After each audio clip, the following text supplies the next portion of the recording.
How long shall they kill our prophets while we stand aside and look? Won't you help to sing these songs of freedom?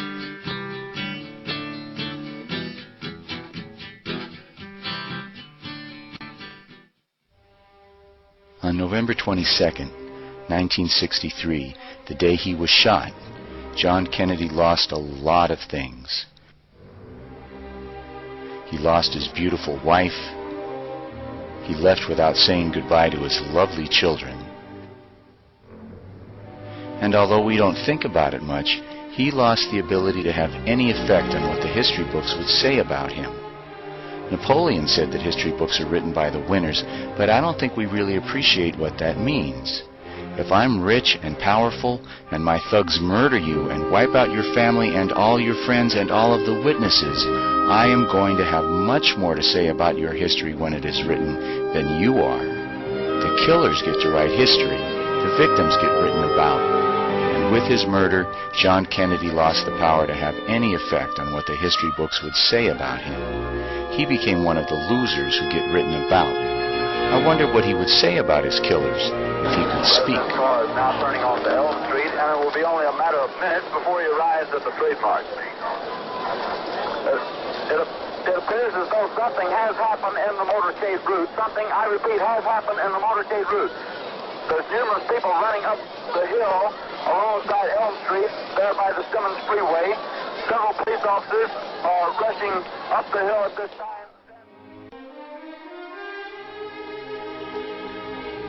The most shocking thing about the assassination is not the brutality of it. It was brutal, certainly. But the most amazing thing is the way the established media today managed to pretend that there is any question about whether his murder was a conspiracy. We need to understand the images we've been looking at. This is Dealey Plaza, the scene of the crime. This is the school book depository building and the 6th floor window from which Oswald supposedly did his shooting. Abraham Zapruder was standing here with his home movie camera when he took the graphic pictures you just saw of the assassination, the Zapruder film. And this is the so-called grassy knoll. We'll talk more about that in a minute. The official government version of the murder, the Warren Commission report, found that Lee Harvey Oswald fired 3 shots from the 6th floor of the Dallas School Book Depository building. They tell us that the first shot missed, that the second shot hit both Kennedy and the governor of Texas, and the third shot from behind hit Kennedy in the head and killed him. But it's hard to watch the Zapruder film of Kennedy being thrown violently backward and to the left and not think that he was shot from the front. This is Dr. Cyril Wecht. As the former head of the American Academy of Forensic Sciences, he is the expert elected by the experts to represent them. If you have that kind of force slamming into the rear of somebody's head, then that should drive the individual forward. But instead, we have him moving backward and to the left. That suggests the very distinct possibility of another shot having been fired in synchronized fashion from the right side, the so-called grassy knoll area. But he's not the only one who thinks there was a shot fired from the grassy knoll. These people are standing in front of the grassy knoll, and they are ducking because they heard a shot fired over their heads. The people you see running are running towards the grassy knoll, heroically trying to catch the assassins. If Kennedy had actually been shot from behind, as the government says, he ought to have a small entrance wound on the back of his head. And this is the Navy doctor that the government got to write this report saying that Kennedy did have this small wound in the back of his head. But there are some things you should know about this guy. In a standard examination, he should have examined Kennedy's clothing for bullet holes. He didn't. In a standard autopsy, he should have dissected all of Kennedy's wounds to trace the bullet's path. He didn't dissect any of Kennedy's wounds. He didn't even realize Kennedy had a throat wound. He later claimed that these drawings of his were wrong, and that the wounds were actually much higher. he lost Kennedy's brain, which is still missing, and then he burned his notes. He burned his notes.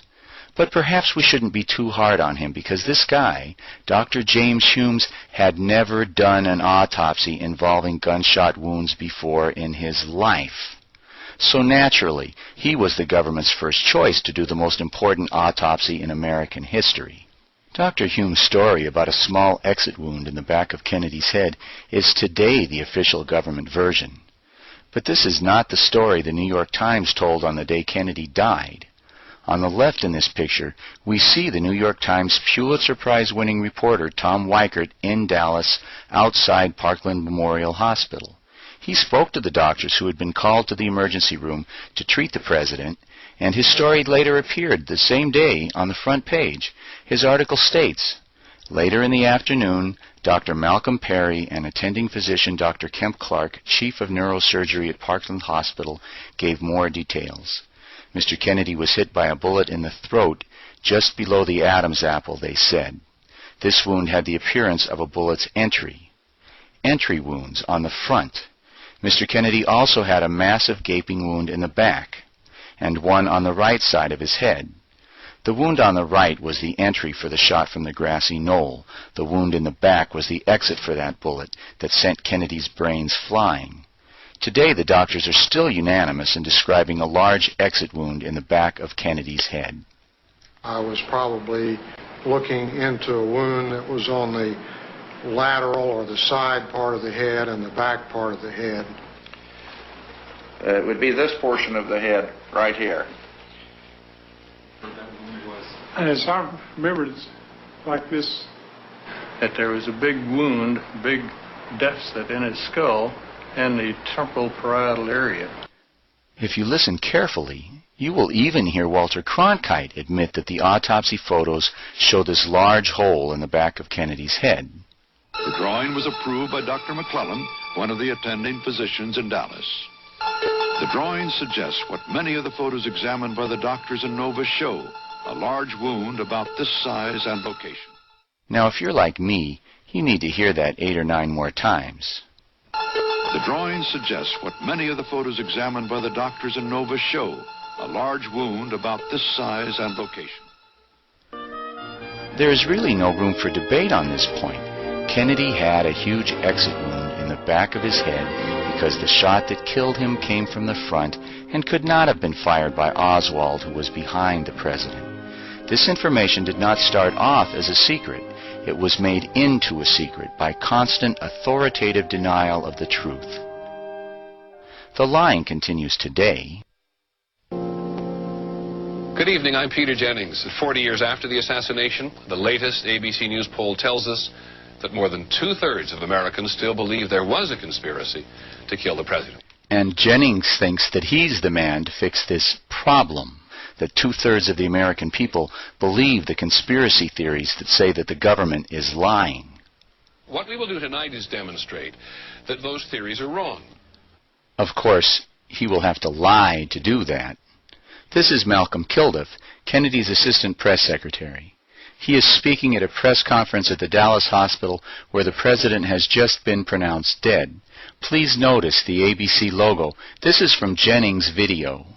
He died of a gunshot wound in the brain. And they fade the scene out. No more press conference. But now watch this. The same guy, the same press conference, no ABC logo. Kennedy died at approximately 1 o'clock Central Standard Time today here in Dallas. He died of a